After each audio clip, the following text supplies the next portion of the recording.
everyone, welcome back to my channel once again. Today we are going to discuss about the GPCR in the vision system. We have already discussed what is GPCR, what are the properties of GPCR and how the GPCR works. If you have not watched that part of the video, then please do watch cell signaling part 2. Next, we have also seen how the IP3 and the DAT pathway follows the GPCR. As when I was discussing about the GPCR properties, I already discussed that the GPCR is involved in many types of cell signaling, starting from neurotransmitter to hearing to sight and different types of properties. So one of them is the vision system. So today we are going to discuss about how this GPCR signaling is responsible in vision. Okay, we will discuss that. And one more important thing, you know that two photoreceptor. What do you mean by photoreceptor? Receptor means, you know, something which receives, that is photo means light, that is light receiver. So there are two types of photoreceptor cells which are present in our eye. First is the cone cells and the second is the rod cells. What is the role of cone cells and what is the function of very low level of light? So the rod cells are responsible and work in the low level of, these are seen in the low level of light, so they are responsible for night vision. During the night time, the vision, which is the cells which are responsible for night vision, is the rod cells. And more light, they require more light for their function. They see colors. Okay, so for color vision, and you know that maximum we can see only 3 colors, and whatever things we are seeing is the mixture green and red color, and whatever we are seeing is the mixture of these 3 colors. So by this you can get clear that the cone cells are responsible for color vision. Whatever color we are seeing is responsible for the cone cells, and rod cells is for the night vision. So this first we will discuss about rhodopsin. What is rhodopsin? Rhodopsin is a integral membrane protein. Integral membrane protein, that means it is present inside the rhodopsin. From the rod cells it is comes from the rhodopsin, means it is present in the rod cells. Now only the night vision. So the rod cells are responsible for the night vision, and these rhodopsins are seen in the rod cells. Okay, one light absorbing pigment. Light absorbing, this is a light absorbing pigment. Okay, this is a pigment known as chromopsin. Chromopsin, or you can otherwise say that is opsin. What is opsin? Is a protein which is found in the rhodopsin. Rhodopsin is also a protein, and opsin is also protein configuration. That is, its initial stage will be in the 11 cis retinal. Light will come, it will get converted into 11 trans retinal. We will see how the integral membrane protein, it is present in rod cells, and it's a light absorbing pigment, that is chromopsin is present, that is also known as opsin, and it is 11 cis. What is translucin? Heteromeric GTP binding protein. We already know that the GPCR works. GPCR is a GP base. So obviously we require something which binds to the GTP. So this transducin is a heteromeric unit which binds cGMP phospho. From this esterase word you can know that it is an enzyme. It is an enzyme which cyclic GMP to 5' GMP. So what is its function? We are going to discuss each of it little. But first you need to know that there are 3 types of proteins that are required for this, 2 proteins and 1 enzyme required for this GPCR in the vision purpose. For the vision purpose, the first one was rhodopsin, which we have already discussed now. Okay, second is transducing, and third one is the CGP phosphodiesterase vision enzyme. So two protein and one enzyme is required for your vision by the GPCR.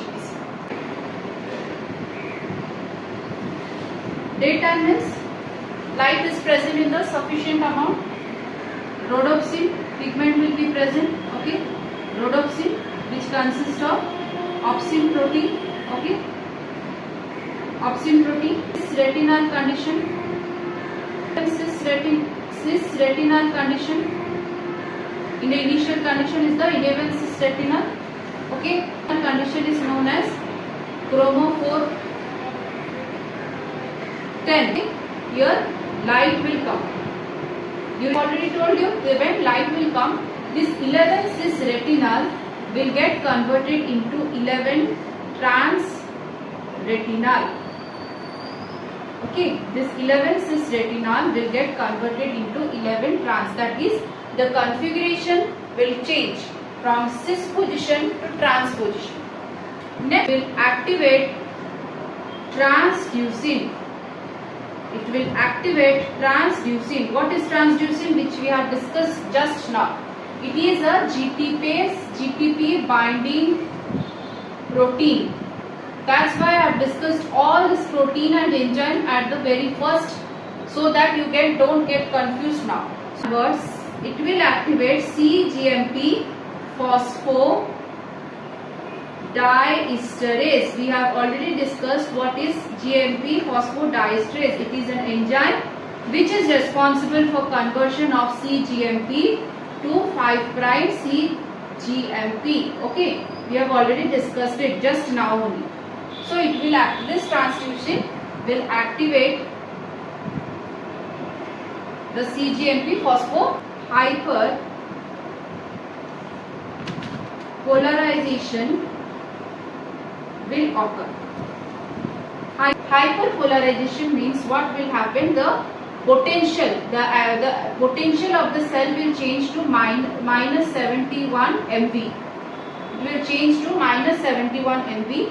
Why? Because of the closure of sodium channel. Okay, due to hyperpolarization. Why hyperpolarization occurred? Decrease the release of synapse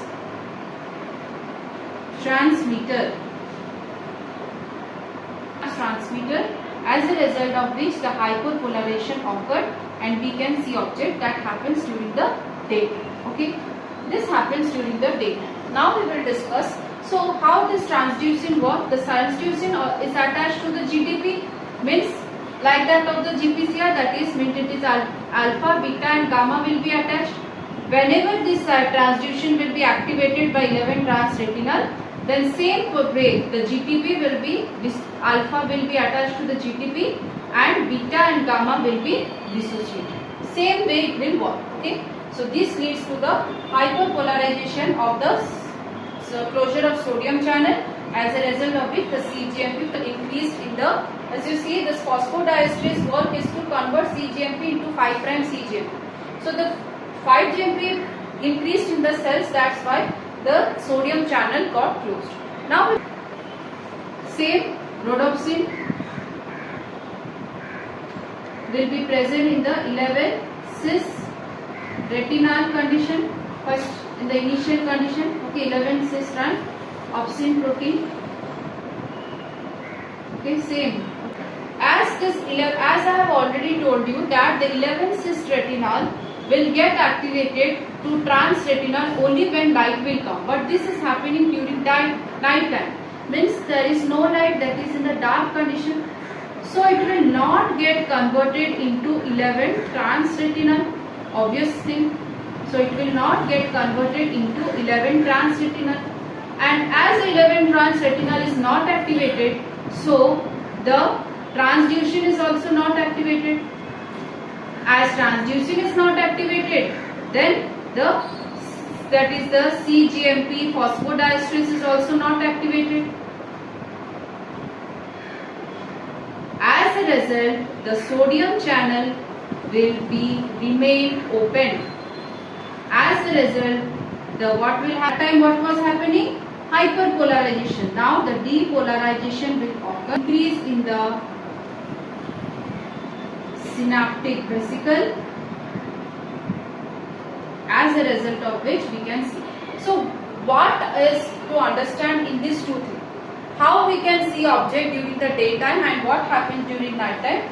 So this sodium channel opening, by this you can understand when the sodium channel is open, that means during the dark time you can see objects. When the sodium channel is closed, means you can see the objects during the light condition and during the daytime. So this thing is to be understood first. Okay. So the night time the sodium channel is open. So during night time the synaptic vesicle will increase, as a result of which the night time this GPCR system work like this and you can see object. During the daytime the process is different. Okay. So this is how the rhodopsin transmit, or you can say that rhodopsin actually work, how it can change during the night time and daytime. So this is all about the GPCR vision system. Hope this part of the video was helpful to you, and this is all about the cell signaling also. This is the end of cell signaling process, and if you have any doubt regarding this topic you can ask in the comment section, and also we will see you back again with another new topic. Till then, take care and have a very nice day. Thank you.